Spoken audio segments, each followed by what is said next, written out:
Right, అది విచారణ అయితే జరుగుతుంది. క్లూస్ టీమ్ ఆధారాలు కూడా సేకరించడం జరిగింది. మోర్ అప్డేట్స్ తెలుసుకున్నాము. మా ప్రతినిధి కిరణ్ అందిస్తారు.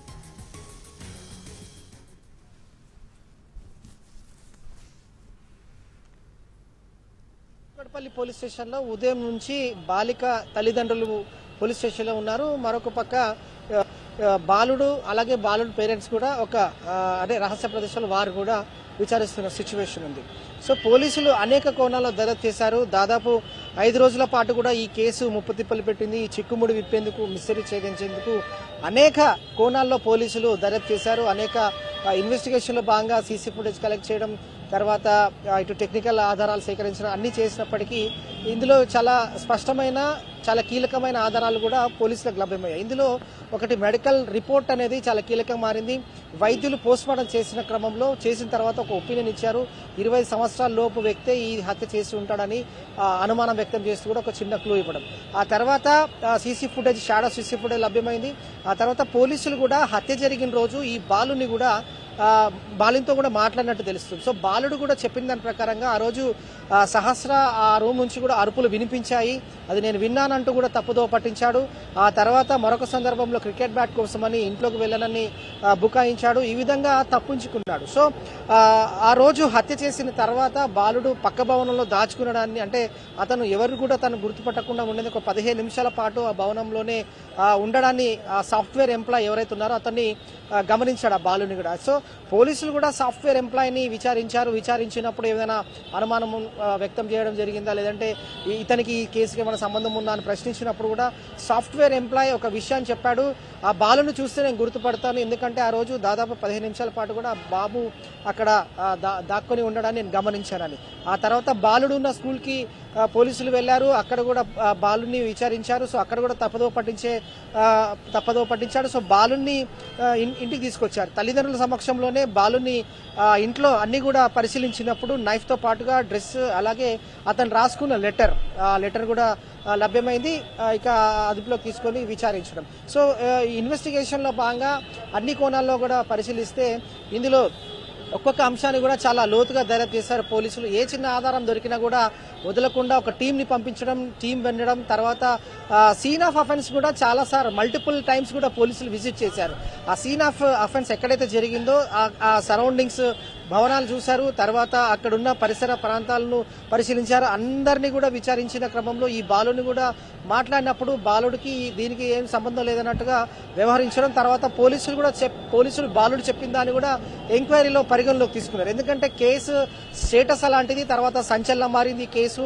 ఇప్పటికే 5 రోజులు గడుస్తూ ఉంది. దాదాపు 7 బృందాలు కూడా విడిపోయి ఈ కేసును ఛేదించే పనిలో నిమగ్నమయ్యారు. సో బాలుడు ఎందుకోసం హత్య చేయాల్సి వచ్చింది, తర్వాత బాలుడు ఏ విధంగా ఇది ఎగ్జిక్యూట్ చేశాడు, తర్వాత ఏ విధంగా ఎస్కేప్ అవ్వాలనుకున్నాడు, ఇదంతా కూడా ప్రస్తుతం ఎంక్వైరీ కొనసాగుతుంది. బాలుడు నుంచి కూడా స్టేట్మెంట్ రికార్డ్ చేస్తున్నాడు. సో బాలుడు ఆ రోజు హత్య చేసే ముందు ఎవరితో మాట్లాడాడు, తర్వాత వచ్చిన తర్వాత ఎక్కడున్నాడు, తర్వాత ఏ విధంగా ఇతను ఎగ్జిక్యూట్ చేశాడు అనేది అంతా కూడా పోలీసులు విచారించినప్పుడు చాలా ఆసక్తికరమైన, నివ్వెరపోయే సంగతులు కూడా బాలుడు పోలీసులకు వెల్లడించినట్టుగా తెలుస్తుంది.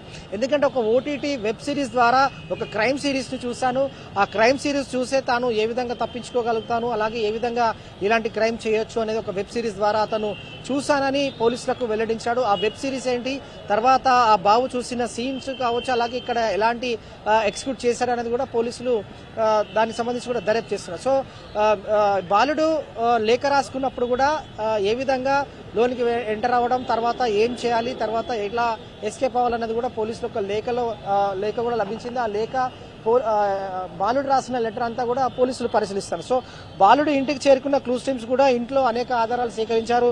అనేక ఆధారాలు సేకరించినప్పుడు కూడా హత్య కేసులో బాలుడు వెల్లడించిన విషయాలన్నింటినీ కూడా పరిగణలోకి తీసుకుని ఆ కోణంలో కూడా దర్యాప్తు కొనసాగిస్తున్నారు. సో సహస్ర ఇంట్లో కూడా, అంటే రీసెంట్ గా సహస్ర బర్త్డే వేడుకల్లో కూడా బాలుడు అటెండ్ అయ్యాడు.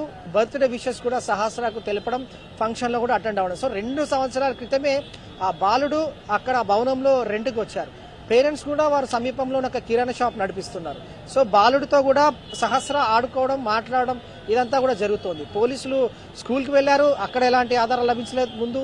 తర్వాత ట్యూషన్, తర్వాత అక్కడ ఉన్న పిల్లల్ని మాట్లాడడం, తర్వాత చుట్టుపక్కల వాళ్ళతో మాట్లాడడం, ఇదంతా కూడా పోలీసులు గమనించినప్పుడు కూడా ఎక్కడ కూడా బాలుడు, అతనికి ఉన్న వయస్సు పరిమితి, తర్వాత ఆలోచన విధానం ఇవన్నీ బేరీజ్ వేసుకుంటే కూడా ఆ సీన్ ఆఫ్ అఫెన్స్ క్రూరత్వం అతి కిరాతకంగా హతమార్చడం అనేది ఎవరికి కూడా ఈ బాలుడి పైన అంత దృష్టి కేంద్రీకరించలేకపోయారు. సో బాలుడి తల్లిదండ్రులు కుక్కడపల్లి పోలీస్ స్టేషన్లో ఉన్నారు.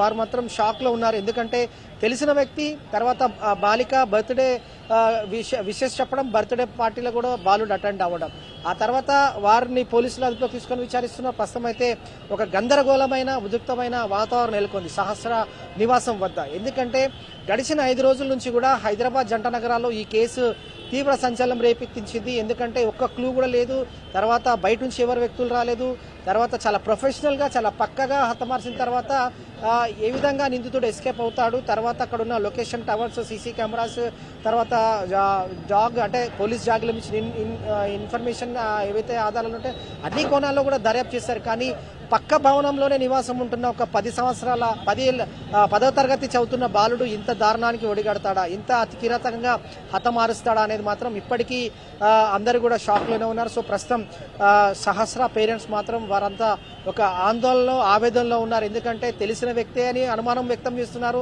స్టార్టింగ్ నుంచి కూడా ఇది తెలిసిన వ్యక్తి పని, తర్వాత భవనంలో ఉన్న వారందరూ విచారించండి, తర్వాత చుట్టుపక్కల వారిని కూడా విచారించండి అని చెప్పి వారు మొదటి నుంచి కూడా చెప్తూ ఉన్నారు. సో పోలీసులు ఈ రోజు మధ్యాహ్నం కూడా మరొక సందర్భంలో సీన్ విజిట్ చేశారు. విజిట్ చేసినప్పుడు పోలీసులు సహస్ర నివాసం ఉంటున్న భవనం పక్కనే ఒక భవనం ఉంది చాలా అతి సమీపంలో, ఆ భవనంపై నుండి లోనికి ఎవరైనా ప్రవేశించవచ్చని అది గమనించిన తర్వాత ఒక షాడో సీసీ ఫుటేజ్ కూడా లభ్యమైంది. ఆ షాడో సీసీ ఫుటేజ్లో కూడా 20 సంవత్సరాల వ్యక్తి అందులో కదలికలు ఉన్నాయి. ఆ తర్వాత పోలీసులు ఎంక్వైరీ కూడా స్టార్ట్ చేశారు. సో మరొక సందర్భంలో కూడా ఆ భవనంలో ఉన్న వ్యక్తిని ప్రశ్నిస్తున్నప్పుడు ఆ సాఫ్ట్వేర్ ఎంప్లాయ్ ఎవరైతే ఉన్నారో ఆ వ్యక్తి కూడా బాలుని చూస్తే గుర్తుపడతాను, నాకు ఆ రోజు ఒక బాలుని పైన అనుమానం ఉండింది, ఆ బాలుడు భవనం పైన దాక్కున్నాడు, ఇదంతా కూడా చెప్పడం. తర్వాత సాఫ్ట్వేర్ ఎంప్లాయీని కూడా విచారిస్తున్న క్రమంలో ఈ విషయాలు బయటికి వచ్చాయి. ఆ తర్వాత పోలీసులు ఆ సాఫ్ట్వేర్ ఎంప్లాయీకి ఈ బాలుని సంబంధించిన ముఖ చిత్రం చూపించినప్పుడు కూడా అతను ఐడెంటిఫై చేశాడు.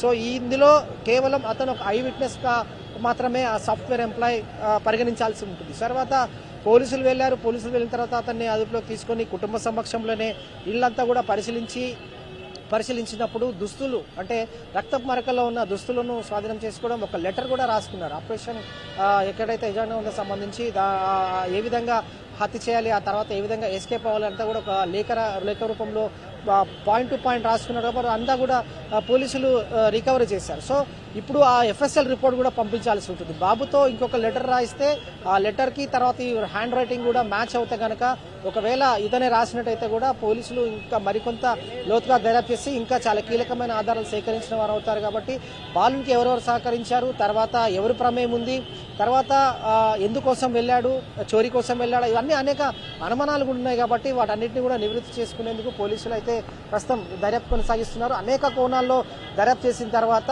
పూర్తి వివరాలు కూడా మీడియా ముందు వెల్లడించే అవకాశం కూడా కనిపిస్తుంది. ఎందుకంటే ఇంట్లోకి ప్రవేశించడం, దొంగతనం చేయడం, పారిపోవడం అంతా కూడా లేఖలో రాసుకున్నప్పుడు బాలుడు చాలా ఆసక్తికరమైన అంశాలు కూడా వెలుగు చూస్తున్నాయి. ఎందుకంటే మిషన్ డాన్ పేరుతో ఒక లేఖ రాయడం అనేది, అలాగే ఇది ఓటీటీ సిరీస్ చూడడం అనేది, తర్వాత వచ్చిరా ఇంగ్లీష్లో లేఖ రాయడం, మిషన్ డాన్ పేరుతో లేఖ రాసిన తర్వాత సహస్ర ఇంట్లో ఉన్న ఎంఆర్ఎఫ్ బ్యాట్ కోసం తాను వెళ్ళాలని చెప్పి ఒక సందర్భంలో పోలీసులను తప్పుదోవ పట్టించడం, ఆ తర్వాత తనకు ఏమీ తెలియదనడం, ఆ తర్వాత బాలిక ఇంట్లోకి తండ్రి వచ్చిన తర్వాతనే అరుపులు వినిపించాయని మరొక వర్షన్ చెప్పడం, ఇవన్నీ కూడా పోలీసులు పరిగణలోకి తీసుకొని విచారిస్తున్నప్పుడు అనుమానం కలిగింది. ఆ తర్వాత సాఫ్ట్వేర్ ఎంప్లాయీ కూడా కీలకమైన ఒక క్లూ ఇచ్చాడు. ఆ క్లూ బేస్ చేసుకొని నేరుగా స్కూల్కి వెళ్ళిన ఎస్ఓటీ పోలీసులు మఫ్టీలో వెళ్లారు. అతన్ని విచారించినప్పుడు ఇవన్నీ విషయాలు కూడా వెలుగు చూశాయి. సో ఒక్కొక్కటి కూడా స్టార్టింగ్ నుంచి ఇప్పటి వరకు కూడా 5 రోజుల్లో ఎలాంటి దర్యాప్తు కొనసాగింది, దర్యాప్తులో పోలీసులు ఎలాంటి విషయాలు రాబట్టారు, ఆ తర్వాత ఎలాంటి ఆధారాలు సేకరించారు,